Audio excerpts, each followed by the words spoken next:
Welcome back to CryptosRUs. I am George. We're all George. And yes, my sound is working today.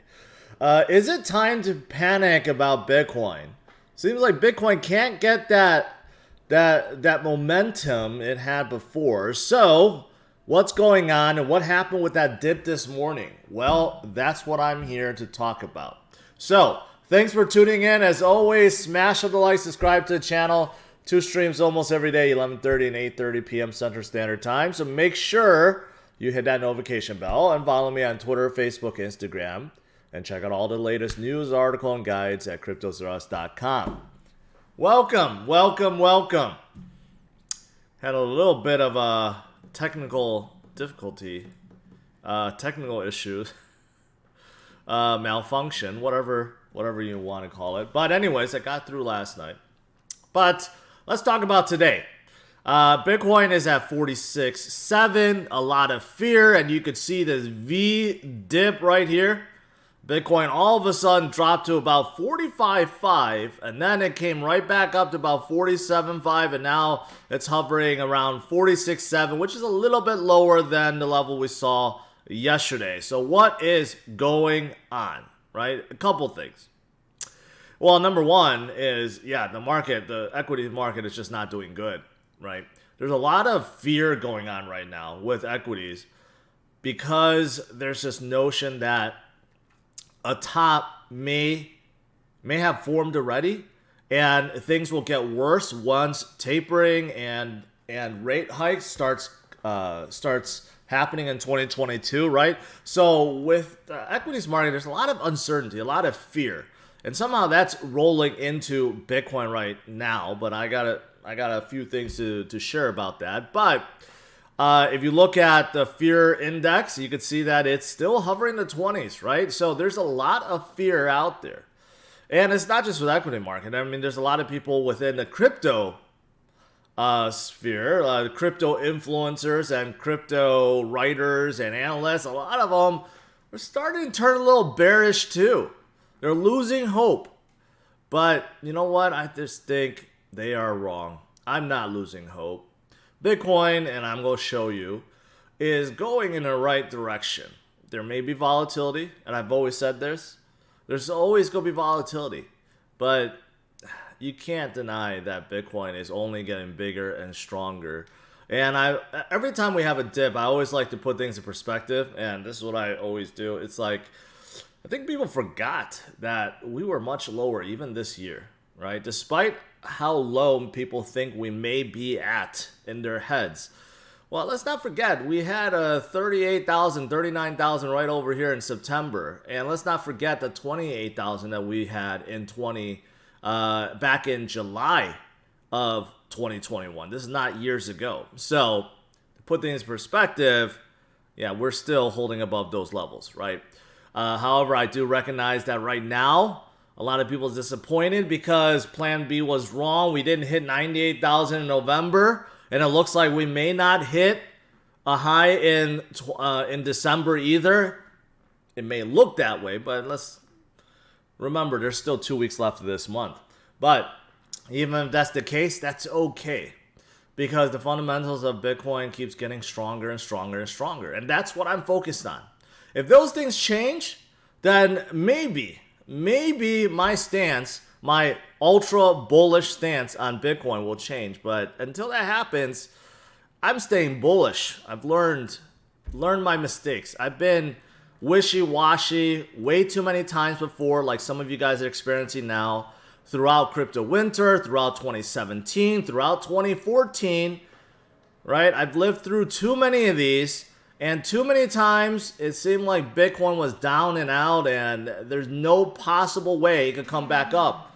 There's no way that there's buyers out there that's going to be scooping up cheap Bitcoins. And every single time, they do. And every single time, Bitcoin comes back stronger. Okay? So, if you have doubt, zoom out. All right. So, let's talk about some of these good things for Bitcoin to kind of reassure you guys. Besides my extensive history and experience with Bitcoin, what else is positive? Well, something like this is not positive. I know this is the opposite of what I was about to show, but I didn't want to show this real quick because, of course, whenever there is fear, there's always going to be more fear, and media outlets like to generate fear by putting up articles like this. Bitcoin may not last that much longer. And who is this guy? Well, it's a senior professor at Cornell University and someone that happens to be selling a book right now. So you put two and two together. Is he saying this because he wants attention to himself and he wants to sell more books? I don't know. Because the book is called The Future of Money, How Digital Revolution is Transforming Currencies and Finance. Yet, he is saying that Bitcoin is done. Bitcoin is slow. It can't scale. It's not being used. So Bitcoin may be done. So it makes you wonder what his true intentions are, right? But ignore people that like to spread FUD like him, right? Let me show you some hard facts. Hard fact number one, reserves on the exchanges keeps dropping. Bitcoin reserves on all the exchanges, all the major exchanges continue to drop and drop and drop and drop. Even though the price has come down from 68,000, 69,000 to where we are now, look at the reserves. They keep dropping, okay? That's very positive, very bullish, which means that there are just a lot of buyers out there. They keep stacking sats. Retail and large corporations and whales, they keep buying, right? And to prove that point further, well, look at the net flow. You may be thinking, well, there might be a lot of outflow. Maybe there's a lot of inflow too. But look at recently. Vast majority net flow is in the negative, which means these Bitcoins are just being taken out of circulation. They're being put into wallets and they're not being used to trade. So that means Bitcoin is getting more and more scarce, right? So ultimately, this is the real driving factor, right, for Bitcoin. Supply and demand is going up, supply is going down. And even here, to prove my point further, India is very they're really wishy-washy, right? One day it's pro Bitcoin, another day is ban Bitcoin, then pro, and then ban pro. You don't know who's right or who's wrong. But right now, what is happening is one of their major exchanges, Wazirx, I don't even know how to pronounce that, but they are owned by Binance. Well, that exchange saw 82% of their users in profits this year. And trading volume has exploded 1,700% versus previous year. Well, that shows you. Demand is definitely there. Demand is definitely there and growing, right? So, and this is just one instance. We know that Binance, Coinbase, all the other major exchanges, they're all seeing similar things, right? Voyager, especially like the public traded ones, they have to announce their numbers, right? And it's just exploding, right? So this obviously contributes to Bitcoin, and this is just measuring Bitcoin, right? But if there was charts that's measuring other altcoins, you'll see the same thing, that the reserves keeps dropping, and that's because more and more people are picking them up, and more people, more importantly, is not just picking them up, but holding them, right? Learning the value of holding, learning the value of having patience, because that's how you truly make a lot of wealth with crypto. All right, now what else is there? Well, this is looking at 2011. This is going back all the way to 2011, 2013, 2017, and 2021. This is measuring the bull markets and the volatility. This is an interesting graph, right? And you can see that every single one tapers a little bit, and that's because, of course, the dollar value is bigger, so it takes a little bit, right? It takes a lot more money to have the same kind of exponential growth. So obviously in 2011, when there was a bull market and the tail end jumped up hundreds of percent, right? 700%. And then 2013, 400%. 2017 was about 300%. And this is where we are now, right? So this is pretty showing that the volatility is still within range of previous cycles, even though things have tapered out a little bit, but does not mean that we're going to miss that exponential growth, which hasn't really happened yet, right? Maybe this time around it's 200 or 250. Maybe it's not as high as 2017, right? But we still haven't experienced that yet, so that is still something to look forward to. Now, what about some heavy hitters? What do they feel about Bitcoin? Well, Ray Dalio, probably the biggest hitter of them all, one of the richest and wealthiest people out there, and probably one of the most respected because of his time with Bridgewater Associates and basically managing the largest hedge fund out there in the world. Well, anyways, he is starting to really turn his stance on Bitcoin. I mean, before he's like, yeah, Bitcoin's gonna get banned. Before he just really wasn't for it.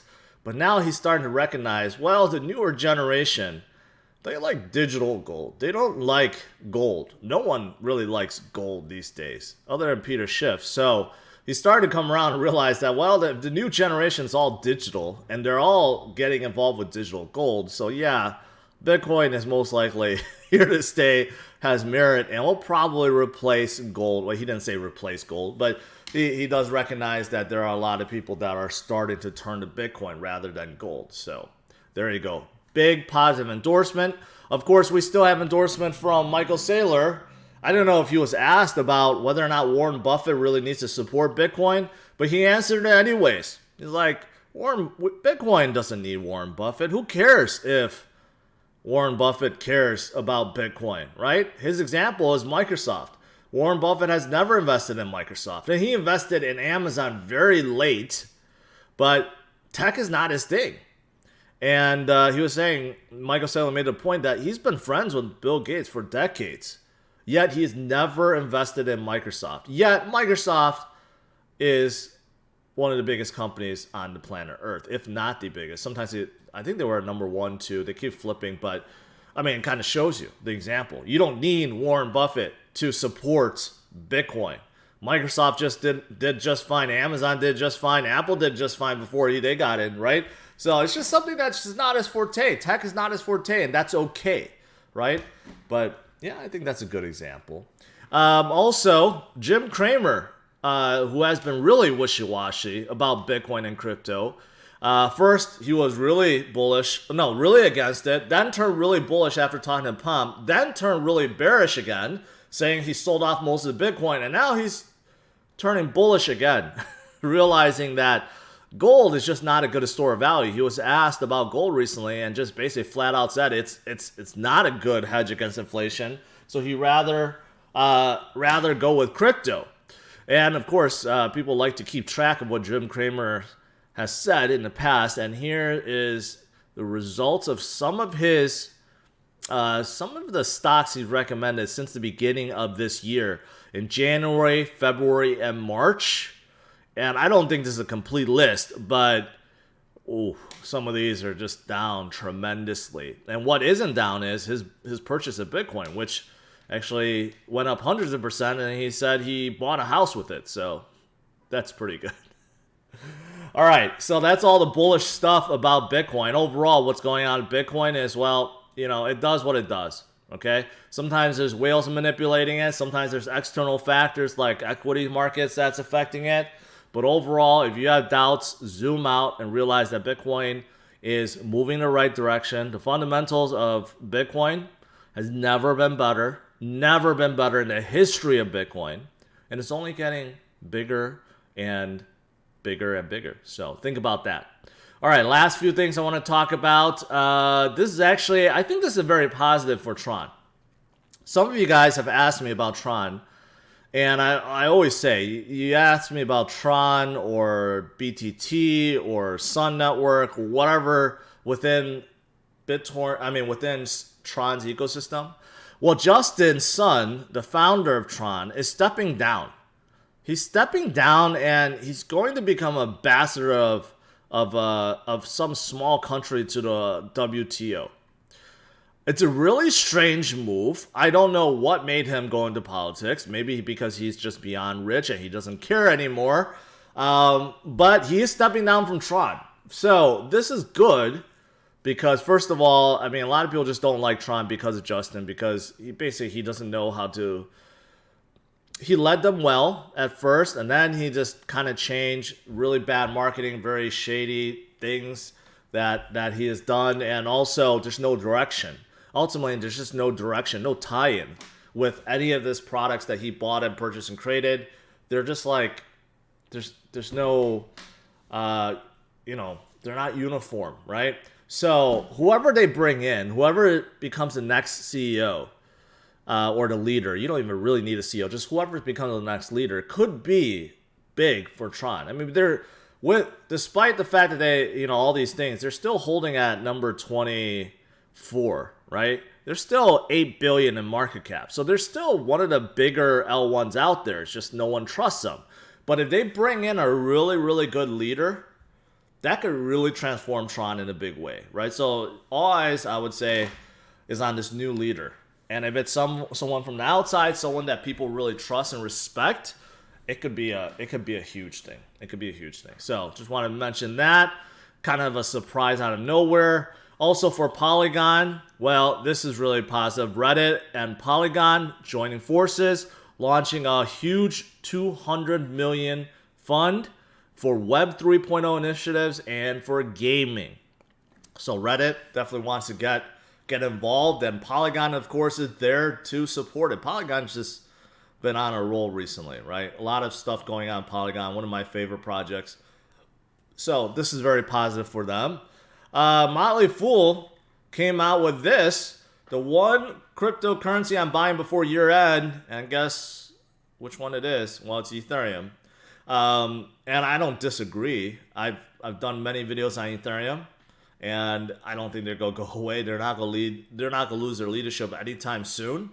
But yeah, there's a lot of bullishness with Ethereum, and I agree with that. And finally,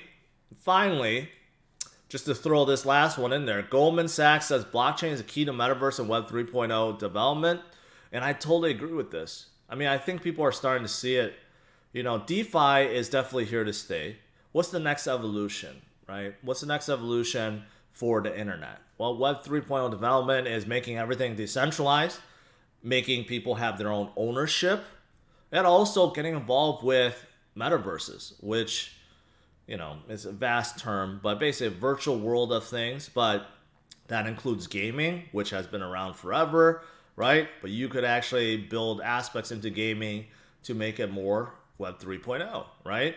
Part of the Web 3.0 development. So even Goldman Sachs, they have turned bullish on Bitcoin for a while now, but they are also very bullish on Web 3.0.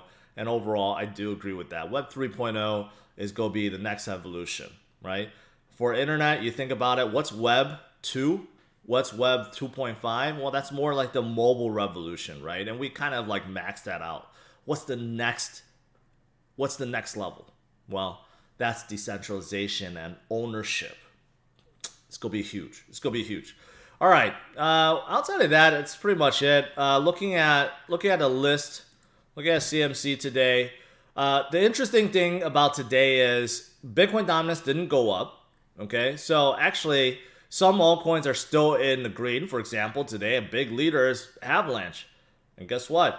I happened to talk about Avalanche last night, but it was not very well received. People didn't want to hear about it. But Avalanche is a fantastic project, and look at it. After today's growth, it's above Polkadot, and they're right behind XRP. So this is why I cover some of these big caps, guys, because there's a lot of goodness happening. It's not just Ethereum, right? So I'm glad to see Avalanche up, and also Terra is up. They're barely clinging on to green, but you could see both Avalanche and Terra, they tend to move together. And now they're both above Polkadot. Polkadot is actually kicked out of the top 10, which is pretty amazing. Polkadot just has no momentum recently. But someone like Polygon, with all the momentum that they have, they could certainly shoot up too.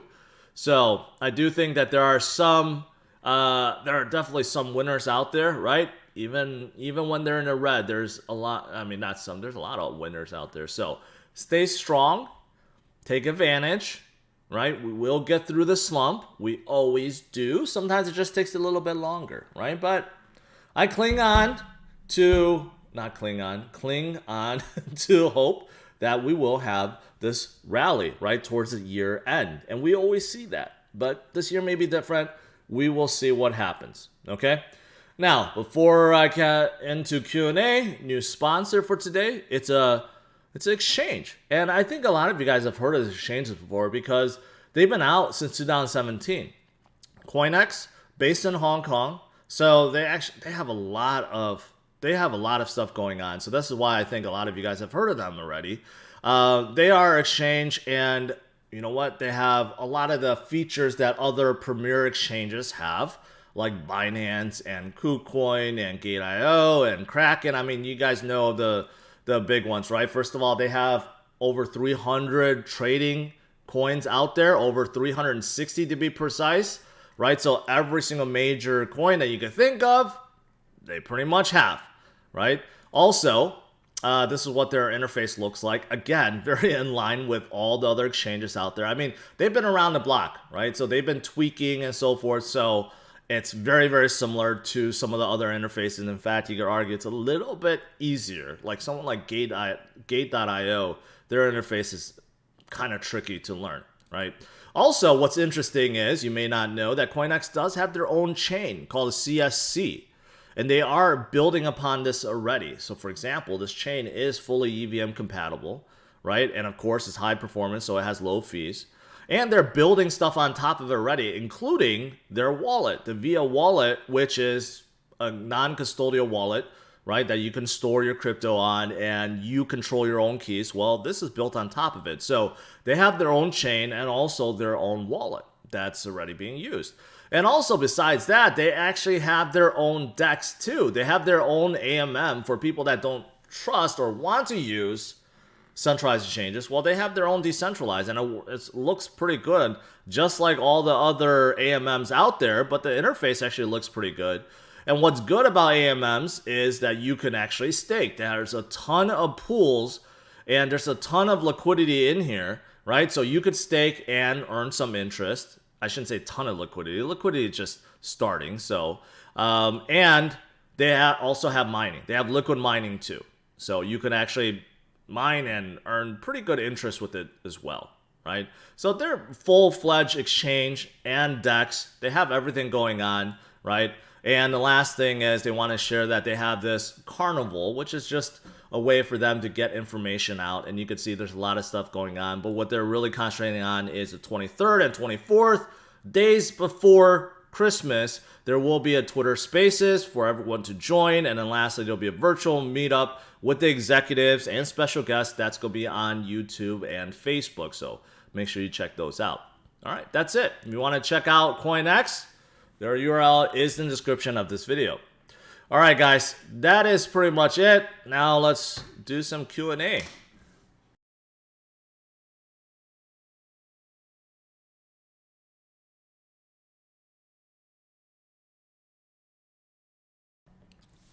All right, I'm looking at my screen. Yesterday I had my sound issues right after I drank my water, so now I'm looking at it. No sound issues. We are good. We are good. All right, let me make sure I'm scrolling up here, making sure I don't miss out on anything. People like Luna, how do you feel about Zilliqa? I think they have promise.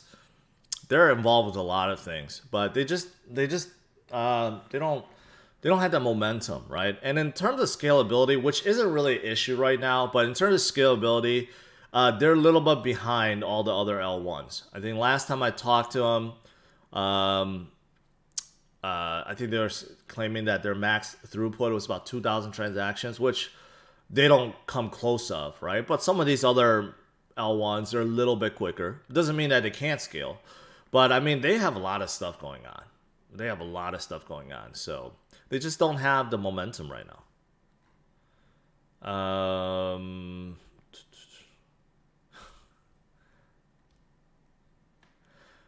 What do you think will be the number 1, 2, and 3 crypto coins by the end of 2022, disregarding Bitcoin? I think it's going to be very similar to right now.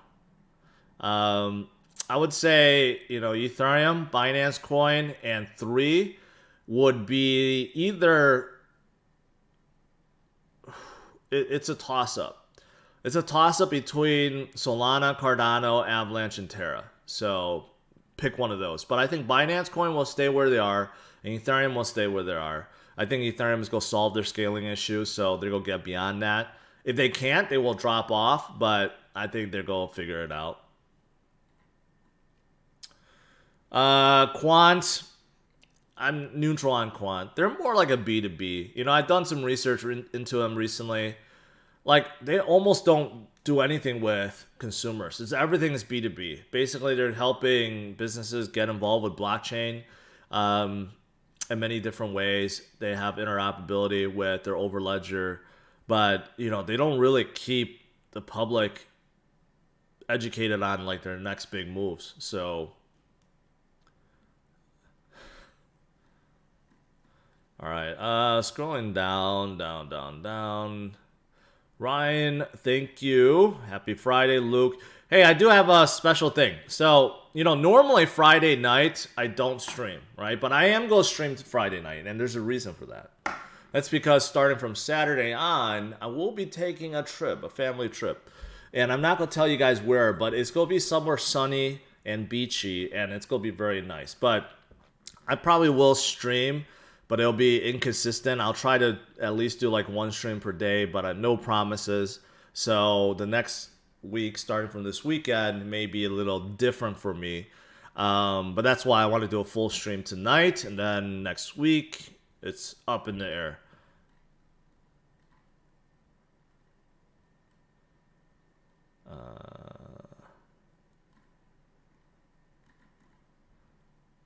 All right, I answered those already. What else did I?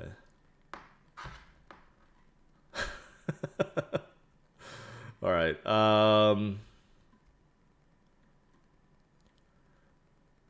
Litecoin is silver 2.0. It's going to go up forever. Well, if that was true, it'd still be in the top 10.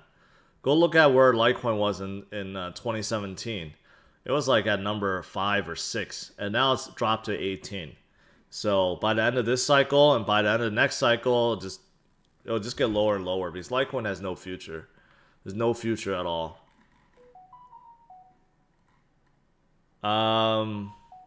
So you posted an article for Trias. What are your thoughts? Did you change your mind? I think they're promising, but again, there's a lot of promising coins out there. A lot of promising projects out there. But whether or not they get that momentum, the network effect, that's to be seen. And Trias is one of them. I just think it's very, very complicated. I think it's overly complicated. So,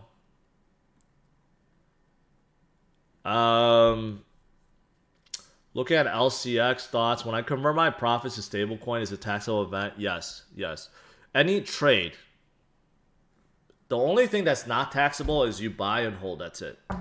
If you trade to a stablecoin, you mine, you stake it. Anything that's beyond your initial buy is taxable event. If you use your crypto to buy coffee, you do anything with it, it's a taxable event. So that's the best way to think about it. Do you think Avalanche will flip ADA soon? Well, I mean, it's not out of realm of possibility. I'm going to say that at this point, with as much going on with Avalanche and even Terra, because I'm very bullish on both, but more so on Avalanche right now, if they continue rising, they will be at Cardano level. And when you're at Cardano level, I mean, you could surpass them. Cardano, unfortunately, has just lost a lot of momentum due to their DEX issue, which I think they will resolve. But in the meantime, you know, others are not sitting idle. So that's the thing. What's your thoughts on IOTX? Well, you know, I just covered IOTX, their pad, which is their launch pad. So IOTX is interesting. It's a chain that's all for IoT devices, and they do have a couple. They released like a couple devices that's actually quite interesting, like a camera and something else. So they're layer one that's all by IoT devices, and I mean, it looks interesting, but it's different than all the other ones out there. It's not like Ethereum, it's not like Solana, it's not like Avalanche, right? So their concentration is just a little bit different. It doesn't mean that they can't do well. They recently been pumping up a lot. Russia rumors creating FUD. I'm not even aware of what Russia rumors.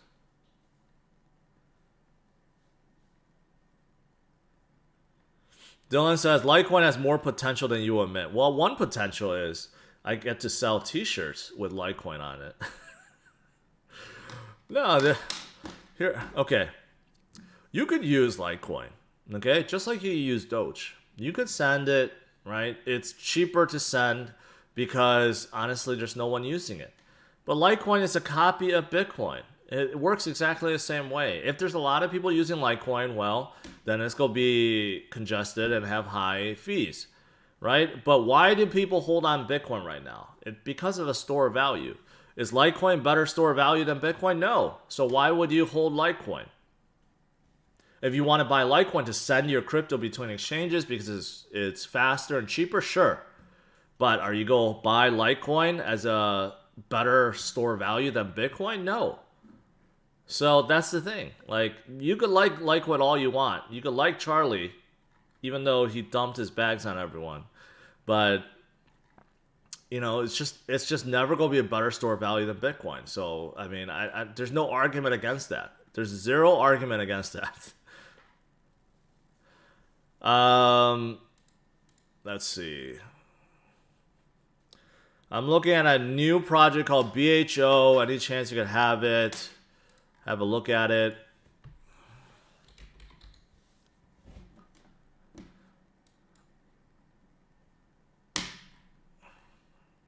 Well, this just looks pretty shitty right off the bat, I'll just tell you that. Horrible circuit supply versus total supply. No volume. Ultra low cap.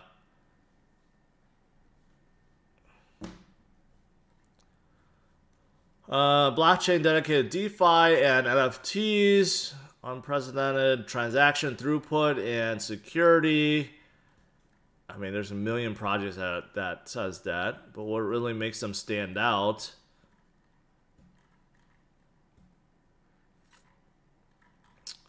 Worldwide community members, I think that's BS. I don't believe that at all. Is there anyone that really stands out? I don't recognize any of these people. I don't recognize the visors.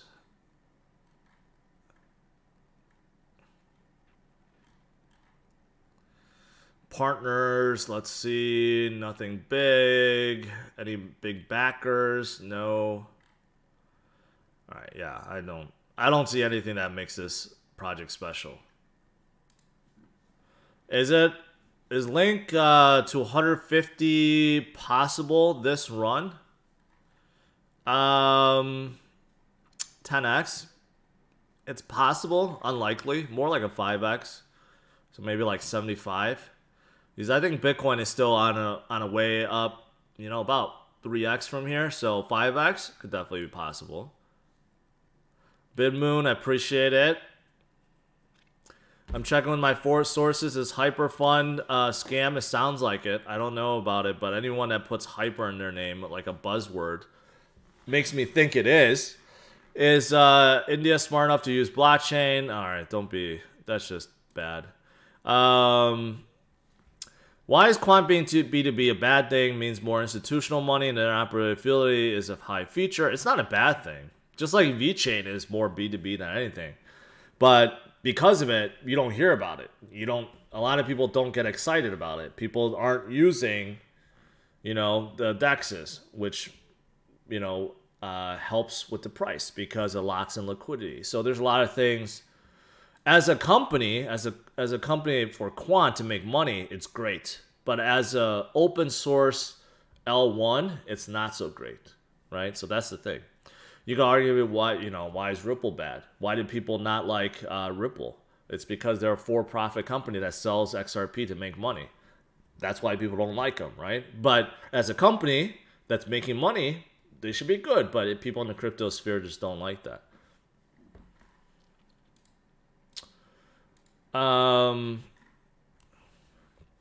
you explain ZK rollup? I really can't. It's just the technical aspects of it I can't it's beyond me. But to sum up, it's just a way to scale, to break down transactions in a way that it makes it anonymous, so there's privacy, and also makes it so that it's faster. So it could be used to scale and used to high transactions.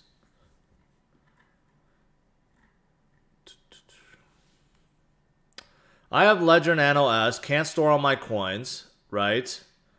Yeah, you got to use different wallets. There's no one wallet that can store all wallets. For example, right now, like with Kadena, you know, there's not that many good wallets. That's why I'm looking forward to CatEx releasing theirs. But InGen has their own universal wallet. I mean, Crypto.com, KuCoin, Coinbase.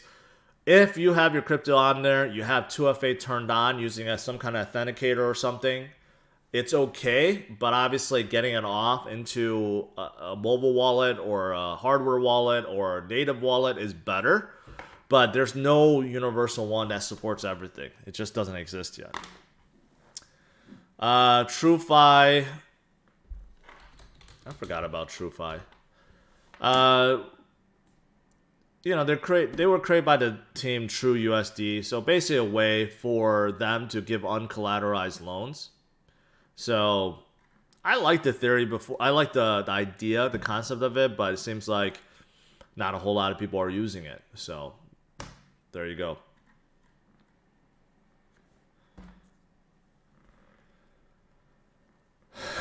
Am I filming OnlyFans? Maybe I will. I'll start my OnlyFans on the beach, on a nude beach. All right. Anything else? Yeah, I'm just gonna end it. So tonight, like I said, I'm gonna have a special stream tonight. So to cap things off, and let's see where Bitcoin and overall market will be. But overall, you know what? There's gonna be down days. There's gonna be days where you want to give up, right? You may be panicking already. But for me, I look at the fundamentals. I look at the not just reserves or exchange flows or liquid supply, but also a lot of the on-chain metrics. I like those much better than charts. And the on-chain metrics all indicate that a reversal is around the corner, and we are going through something where it's kind of like a consolidation, a bottom period. So I still hold faith that Bitcoin will continue and go higher, right? Maybe just not as soon as we like, but it always does. So stay strong, my friends. Smash the like, subscribe to the channel, and I'll see you guys tonight, 8:30 p.m. Central Standard Time. All right? Have a good one, guys. Take care. Bye-bye.